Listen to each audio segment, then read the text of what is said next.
पहलगांव हम लोग लास्ट दिन था हमारा टूर का, ये पहलगांव में गए थे और उधर जाने के बाद ऊपर चढ़ना पड़ा पहाड़ से, वो पानी लेके गए।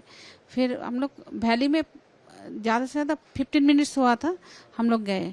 उसी टाइम गोली का आवाज़ आया या एयर में। तब हमने पूछा उनसे, मेरे हस्बैंड पूछे क्या हो रहा है, क्या हो रहा है, इतना आवाज़ गोली का। तो उन लोग बोल रहा था कि ये कभी कभी हो करते रहता है मिलिट्री वाले, क्योंकि इधर बहुत सारा मंकी है, डिस्टर्ब करते हैं, इसी कारण। तो फिर हम लोग उधर ही बैठे रहे थे ऐसा। फिर अचानक गोली का आवाज़ आते रहा। फिर मेरा उन लोग बोले, उधर का जो लोकल था, उन्होंने बोला आप लोग सो जाइए, सब सो जाइए, तुरंत सो जाइए। लेकिन हम लोग भी सो गए थे, सभी सो गए थे। फिर मिलिटेंट हमारा पास आया और बोले कलमा पढ़ो। हम लोग तो कलमा नहीं पढ़ने पाए। फिर मेरा हस्बैंड को उन लोग गोली मारे और बोले ये मोदी का आदमी है, ऐसा करके बोले थे। अभी जो हुआ है, जो अभी पहलगाम जो ये टेरर अटैक हुआ था, इसको लेके भारतीय जो सरकार है वो अभी पाकिस्तान के ऊपर अटैक किया गया है, क्या कहेंगे इस विषय को लेकर? नहीं, ये तो होना ही चाहिए था। देखिए अटैक तो होना ही, मेरा ये कहना है भारत सरकार जब अटैक किए हैं, ऐसा एक नौ घाटी उड़ा के ऐसा नहीं, पूरा होना चाहिए, मतलब पूरा पाकिस्तान को उड़ा देना चाहिए। क्योंकि इसको ख़त्म नहीं करने से फिर से ये जो इंसिडेंट हुआ था फिर से होगा। नहीं देखिए, संतुष्ट होने का तो बात, संतुष्ट होने से ज़्यादा जो एक्शन, मतलब जो उन लोग किए हैं उनको तो सजा होना ही चाहिए था।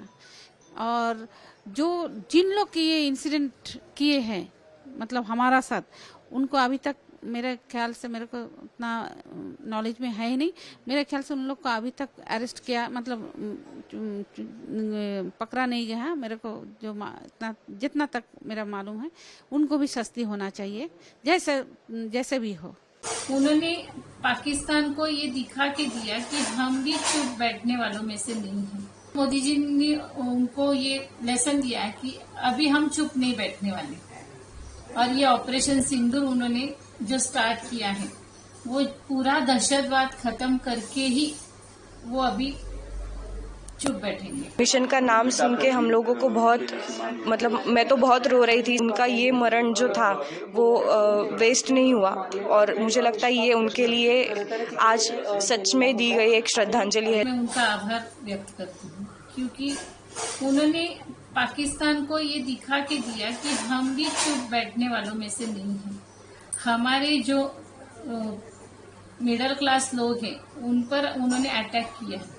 आज अभी तक तो वो 26/11 का था, उस वक्त भी उन्होंने ऐसे ही सामान्य लोगों पर अटैक किया था, तभी भी कोई ये नहीं हुआ था। पर अभी तो मोदी जी ने उनको ये लेसन दिया है कि अभी हम चुप नहीं बैठने वाले।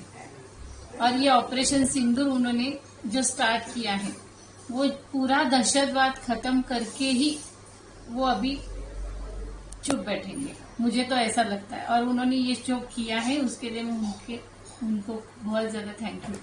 भारत ने जो पहलगाम में हमला हुआ था उसके ऊपर आज उन्होंने रिएक्शन, मतलब उनको उत्तर दिया है इसके बदले में एयर स्ट्राइक करके। पहले तो मिशन का नाम सुन के हम लोगों को बहुत, मतलब मैं तो बहुत रो रही थी सुन के, क्योंकि मुझे याद है जिस दिन अमित शाह जी आए थे श्रीनगर, जो लोग वीर मरण जिनको प्राप्त हुआ उनको श्रद्धांजलि देने के लिए, उस दिन सब बहनें उनको बोल रही थी कि हम भारत की बहनें हैं, हम आपकी बहनें, और हम लोगों से हमारे पतियों को छीन लिया है। तो मुझे लगता है शायद उसी वजह से ये ऑपरेशन का नाम सिंदूर रखा गया होगा कि जो हमारी सरकार है, जो हर स्त्री को बहन बोलता है, तो उनके पतियों को छीना गया था, तो उनका सिंदूर छीना गया था। शायद इसी की वजह से उन्होंने वो नाम रखा होगा। ये नाम पढ़ के तो हम बहुत रो रहे थे सुबह, और मुझे लगता है कि जो हमारे मेरे पिताजी का या फिर जितने भी उधर बच्चे थे उन सबके पिताजी और जितनी भी औरतें थे उनके पतियों का जो मतलब जान ली गई, तो उनका ये मरण जो था वो वेस्ट नहीं हुआ। और मुझे लगता है ये उनके लिए आज सच में दी गई एक श्रद्धांजलि है जो भारत ने एयर स्ट्राइक करके की है। मोदी जी को मैं बस तहे दिल से थैंक यू बोलना चाहती हूँ।